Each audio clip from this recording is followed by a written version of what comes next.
J'ai un candidat, mais tout cela ne nous fait pas peur.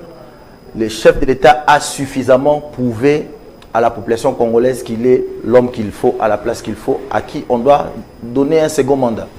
Très bien. Alors, on va prendre un autre sujet, c'est le départ de la MONUSCO annoncé par le chef de l'État Félix Tshisekedi, du haut de la tribu des Nations Unies. Vous avez certainement suivi le chef de l'État qui demande le départ accéléré, le retrait, surtout accéléré de la MONUSCO.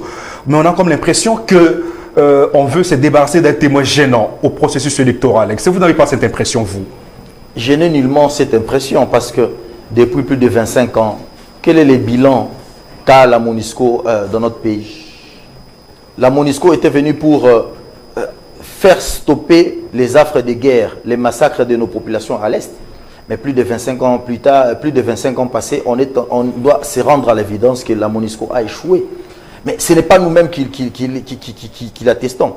La MONUSCO elle-même, les Nations Unies elles-mêmes reconnaissent l'échec de la MONUSCO. Donc, on ne va pas continuer à faire semblant. Mais ceux qui sont concernés au premier chef, nos populations de l'Est, n'en veulent plus. Ils disent au chef de l'État tous les jours que la MONUSCO doit partir. Le chef de l'État est là avec son gouvernement pour porter la voix du peuple congolais. Le peuple congolais n'en veut plus. Il est temps que la MONUSCO puisse plier le bagage. Mais nous devons nous prendre en charge. Pourquoi un départ accéléré? Le retrait est accéléré, pourquoi? Mais est-ce que ça ne peut pas se faire graduellement? Le chef de l'État et son gouvernement sont dictés par les signes des temps. Là-bas, à l'Est, ça bouillonne. Pourquoi? Parce qu'il n'y a pas d'entente entre la MONUSCO et nos populations. Et la population, mais c'est vous, peut-être le gouvernement ou le régime en place qui devait expliquer à la population congolaise que la MONUSCO n'est pas là pour l'offensive. La MONUSCO est là pour l'observation. C'est une force observatrice. Et c'est vous qui avez la mission de dire à la population congolaise.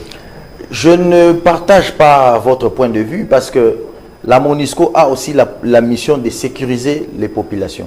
Comment vous allez sécuriser une population qui est attaquée si vous ne savez pas riposter? On ne sécurise pas une population en observant. On sécurise une population en ripostant quand la population est attaquée, est agressée. Mais c'est ce qui a été la mission assignée à la MONUSCO depuis le début. Mais oui, mais on se rend compte qu'elle est là pour observer. Vous n'avez pas vu dans d'autres camions de MONUSCO, on voit des minéraux.